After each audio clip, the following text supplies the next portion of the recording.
ಆಡಳಿತಕ್ಕೆ ಪ್ರಸ್ತಾವನೆಯವರ ಕೊಲೆಯನ್ನ ಬೇಯಿಸಲು ವಿಫಲವಾಗಿದ್ದ ಪೊಲೀಸ್ ಇಲಾಖೆಗೆ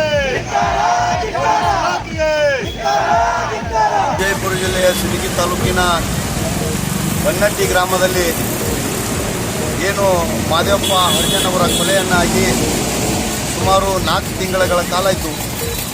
ಇವತ್ತು ಪೊಲೀಸ್ ಇಲಾಖೆ ಏನಪ್ಪ ಅಂದರೆ ಅವರನ್ನು ಬಂಧಿಸಲು, ಆರೋಪಿಗಳನ್ನು ಬಂಧಿಸಲು ವಿಫಲವಾಗಿರ್ತಕ್ಕಂಥದ್ದು.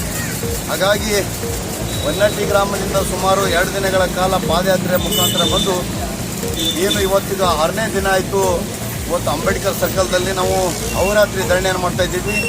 ಈ ಧರಣಿಯಲ್ಲಿ ಹೆಣ್ಣುಮಕ್ಕಳು, ಮುದುಕರು, ವಯಸ್ಸಾದವರು, ವೃದ್ಧರು ಏನು ಮಕ್ಕಳನ್ನು ಕರ್ಕೊಂಡು ಇವತ್ತು ಹಗಲು ರಾತ್ರಿ ಅನ್ನದೆ ಮಳೆ, ಗಾಳಿ, ಬಿಸಿಲು, ಗುಡುಗು, ಸಿಡಿಲಿನ ಮಧ್ಯದ ಒಳಗೆ ನಾವು ಏನಪ್ಪ ಅಂದರೆ ನಿರಂತರವಾಗಿ ಮಧ್ಯರಾತ್ರಿಯೂ ಕೂಡ ಭಯಭೀತಗೊಂಡಿರ್ತಕ್ಕಂಥ ಸಮಾಜದೊಳಗೂ ಕೂಡ ಇವತ್ತು ಏನಪ್ಪ ಅಂದರೆ ರಾತ್ರಿ ಕೂಡ ನಾವು ನಮ್ಮ ಮಕ್ಕಳು ಕರ್ಕೊಂಡು ಹೋರಾಟ ಮಾಡ್ತಾಯಿದ್ದೀವಿ.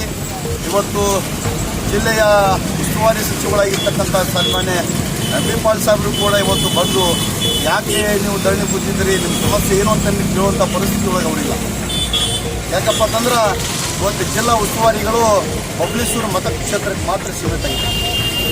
ಇಲ್ಲಿ ಬರಬೇಕಾಗಿತ್ತು.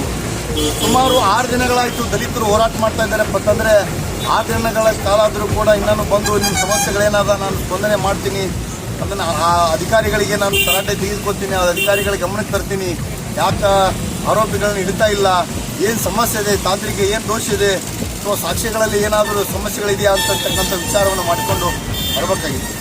ದಿನಗಳ ಕಾಲ ಏನು ಸಿಂದಗಿ ಬಂದಿದ್ದೀವಿ. ಸಿಂದಗಿಯಿಂದ ಇನ್ನು ವಿಜಯಪುರ ಚಲೋ ಅಂತಕ್ಕಂಥ ಕಾರ್ಯಕ್ರಮವನ್ನು ನಾವು ಹಾಕೋತಾ ಇದ್ದೀವಿ. ಯಾಕಂದರೆ ಸಿಂದಗಿ ನಗರದಲ್ಲಿ ನಮಗೆ ನ್ಯಾಯ ಸಿಗ್ತಾ ಇಲ್ಲ. ಅದಕ್ಕೆ ನಾವು ಬಿಜಾಪುರ ಜಿಲ್ಲಾಧಿಕಾರಿಗಳ ಕಚೇರಿವರೆಗೆ ನಾವು ಸಿಂದಗಿ ನಗರಗಳಿಂದ ಇದೇ ಬಾಬಾ ಸಾಹೇಬ್ ಅಂಬೇಡ್ಕರ್ ಸರ್ಕಲ್ದಿಂದ ಸಿಂದಗಿಯಿಂದ ಪ್ರಾರಂಭಿಸಿ ಸುಮಾರು ಎಷ್ಟು ದಿನಗಳಾಗ್ತದೆ, ದಿನಕ್ಕೆ ಒಂದು 10 ಕಿಲೋಮೀಟರ್ ಅಂತೆ ಒಂದು 60 ಕಿಲೋಮೀಟರ್, ಇನ್ನೂ 6 ದಿನಗಳ ಕಾಲ ಏನು ಬಿಜಾಪುರಕ್ಕೆ ಪಾದಯಾತ್ರೆಯನ್ನು ಇಟ್ಕೊಂಡು ಮಾನ್ಯ ಜಿಲ್ಲಾಧಿಕಾರಿಗಳಿಗೆ ಏನಪ್ಪ ಅಂದ್ರೆ ನ್ಯಾಯಕ್ಕಾಗಿ ಒತ್ತಾಯ ಮಾಡ್ತೀವಿ ಅಂತೇಳಿ ಇವತ್ತು ತಮ್ಮ ಮೂಲಕ ನಾನು ಹೇಳಕ್ಕೆ ಇಷ್ಟಪಡ್ತೀನಿ. ನಮ್ಮ ಹೆಸರು ಪ್ರಕಾಶ್ ಗುಡಿಮನಿ, ದಲಿತ ಸಂಘರ್ಷ ಸಮಿತಿ ಜಿಲ್ಲಾ ಸಂಘಟನಾ ಸಂಚಾಲಕ. ಪ್ರಗತಿಪರ ಹೋರಾಟಗಾರರು ಇವತ್ತು ಬನ್ನಟ್ಟಿ ಗ್ರಾಮದಿಂದ ಇವತ್ತು ಏನು ಪಾದಯಾತ್ರೆ ಮೂಲಕ ಅಲ್ಲಿಂದ ಇವತ್ತು ನಡ್ಕೊಂಡು ಇವತ್ತು ಸಣ್ಣ ಮಕ್ಕಳು, ದೊಡ್ಡವರು, ಮುದುಕರು, ಇಡೀ ಒಂದು ಸಮುದಾಯ ಇವತ್ತಲ್ಲೆಲ್ಲ ಇವತ್ತು ಘೋಷಣೆ ಕೂತ್ಕೊಂಡು ಬರ್ತಕ್ಕಂಥ ಒಂದು ಸಂದರ್ಭ ಬರ್ತವೆ ಪ್ರಜಾಪ್ರಭುತ್ವ ವ್ಯವಸ್ಥೆಯಲ್ಲಿ.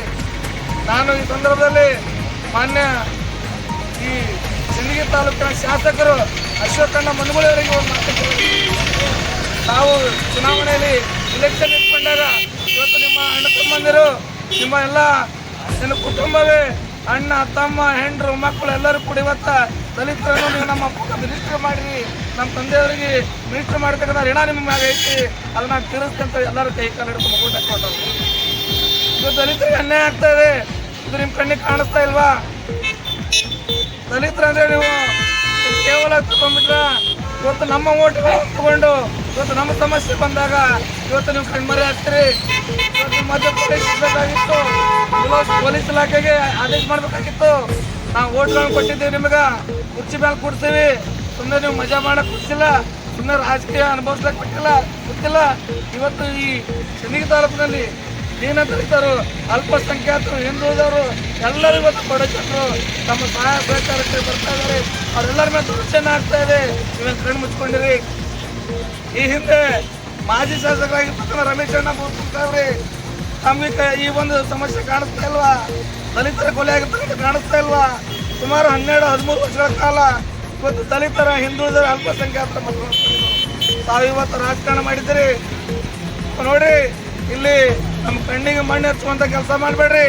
ದಲಿತರಿಗೆ ಕೇವಲವಾಗಿರೋದು ಹಿಂದುಳಿದ ಸಮಾಜ, ಇವತ್ತು ಅಲ್ಪಸಂಖ್ಯಾತರ ಮುಸಲ್ಮಾನರು ಇವರೆಲ್ಲನೂ ಓಟ್ ಕೊಡ್ತಕ್ಕಂಥ ನೀವು ಅಲ್ಲಿ ಮತ್ತು ಮಾಜಿ ಶಾಸಕರೇ ಇವತ್ತು ತಾವು ಸೌಜನ್ಯಕ್ಕಾದರೂ ಸಾವಿನ ಮನೆಗೆ ಭೇಟಿಯನ್ನು ಕೊಟ್ಟು ಅವ್ರಿಗೆ ಸಾಂತ್ವನ ಹೇಳ್ತಕ್ಕಂಥ ಒಂದು ಸೌಜನ್ಯ ಇಲ್ಲ, ಒಂದು ಮಾನವೀಯತೆ ಇಲ್ವಂತ ಹೇಳ್ಬೇಕಾದ್ರೆ ಜನಪ್ರತಿನಿಧಿಗಳ ನೀವು ಇವತ್ತು ಜಿಲ್ಲೆಯ ಏನು ಜಿಲ್ಲಾ ಮಿನಿಸ್ಟರ್ ಆಗಿರ್ತಕ್ಕಂಥ ಎಂ.ಬಿ. ಪಾಟೀಲ್ ಸಾಹೇಬ್ರೆ, ಈಗ ನಮ್ಮ ಸಹೋದರ ಹೇಳ್ದಂಗೆ ನೀವು ಜಿಲ್ಲೆಗೆ ಒಂದು ಲೆಕ್ಕಕ್ಕಿದ್ರೋ ಇಲ್ಲ ಅಂತಕ್ಕಂಥದ್ದು.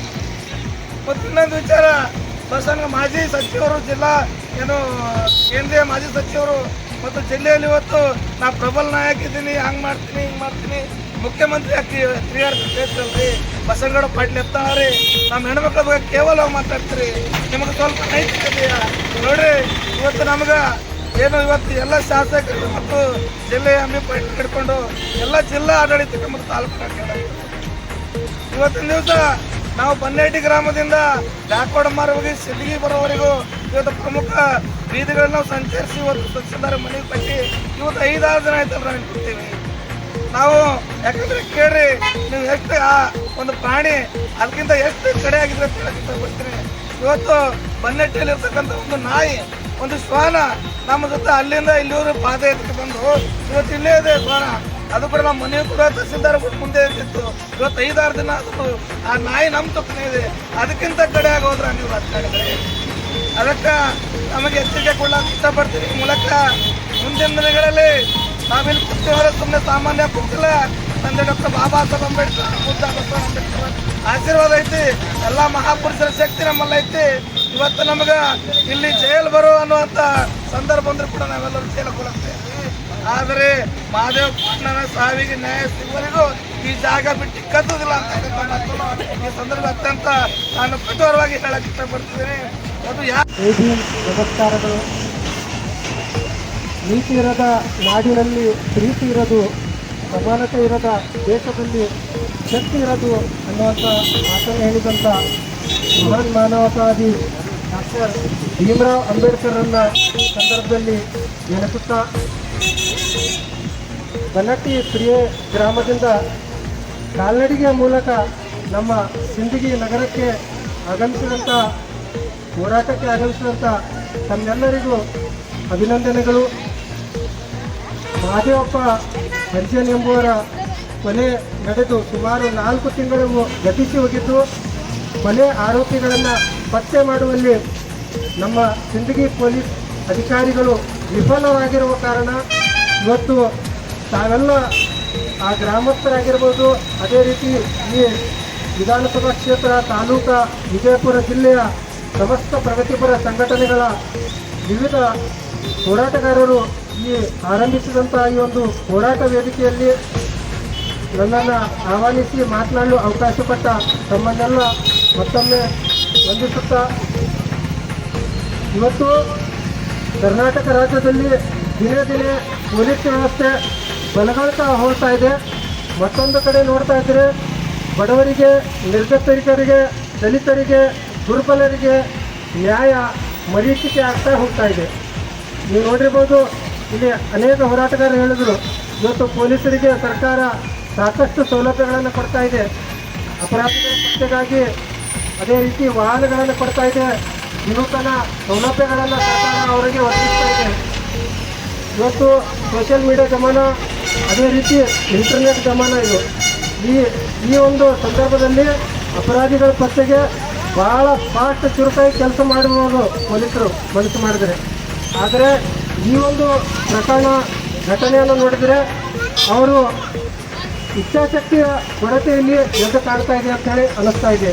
ಅವರ ಕುಟುಂಬಸ್ಥರು ಹಾಗೂ ಹೋರಾಟಗಾರರ ಆರೋಪಗಳನ್ನು ಕೇಳಿದ ನಂತರ ಈಗ ನಾನು ಹೇಳಕ್ಕೆ ಬಯಸ್ತೇನೆ, ಒಂದು ವೇಳೆ ಕಳೆದ 4 ತಿಂಗಳುಗಳಲ್ಲಿ ಅಪರಾಧಿಗಳನ್ನು, ಆರೋಪಿಗಳನ್ನು ಪತ್ತೆ ಮಾಡುವಲ್ಲಿ ನಮ್ಮ ಸ್ಥಳೀಯ ಪೊಲೀಸರು ವಿಫಲರಾಗಿರುವ ಈ ಒಂದು ನಿಟ್ಟಿನಲ್ಲಿ ರಾಜ್ಯ ಸರ್ಕಾರ, ಗೃಹ ಸಚಿವರಾದ ಜಿ ಪರಮೇಶ್ವರ್ ಅವರೇ ಹಾಗೂ ವಿಜಯಪುರ ಜಿಲ್ಲಾ ವರಿಷ್ಠಾಧಿಕಾರಿಯವರೇ ತಾವು ದಯಮಾಡಿ ಸರ್ಕಾರಕ್ಕೆ ಪತ್ರ ಬರೀಬೇಕು. ಈ ಒಂದು ಪ್ರಕರಣವು ನಮ್ಮ ಇಲಾಖೆಯಲ್ಲಿ ಭೇದಿಸಲಿಕ್ಕೆ ಸಾಧ್ಯ ಆಗಲಿಲ್ಲ, ಹಾಗಾಗಿ COD ತನಿಖೆಗಾರ ವಹಿಸಿರಿ, ಇಲ್ಲ ಅದರ ಕೈಲಿ ಆಗಲಿಲ್ಲ ಅಂತಂದರೆ CBI ವಹಿಸಿರಿ, ಅಥವಾ ಅದರಿಂದ ಆಗಲಿಲ್ಲ ಅಂತಂದರೆ ನ್ಯಾಷನಲ್ ಇನ್ವೆಸ್ಟಿಗೇಷನ್ ಏಜೆನ್ಸಿ NIAಗೆ ವಹಿಸಲಿಕ್ಕೆ ನೀವು ಪತ್ರವನ್ನು ಬರೀರಿ.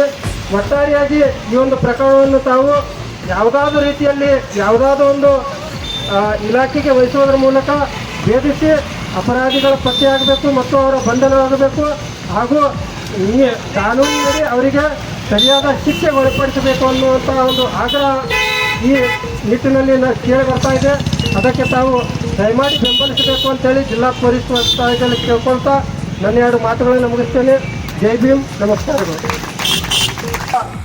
ದಲಿತ ವ್ಯಕ್ತಿಯನ್ನು ಕೊಲೆ ಮಾಡಿ ಸಂಶಯಾಸ್ಪದವಾಗಿ ಕೊಲೆ ಮಾಡಿರ್ತಾರೆ. ಕಾರಣ 4 ತಿಂಗಳುಗಳು ಕಳೆದಿವೆ, FIR ಆಗಿದೆ, ಎಲ್ಲವೂ ಆಗಿದೆ. ಆದರೆ ಇವತ್ತು ಈ ರಾಜ್ಯದ ಪೊಲೀಸ್ ಇಲಾಖೆ ಆ ಆರೋಪಿಗಳನ್ನು ಹಿಡಿಯುವಲ್ಲಿ ಸಂಪೂರ್ಣವಾಗಿ ವಿಫಲವಾಗಿದೆ.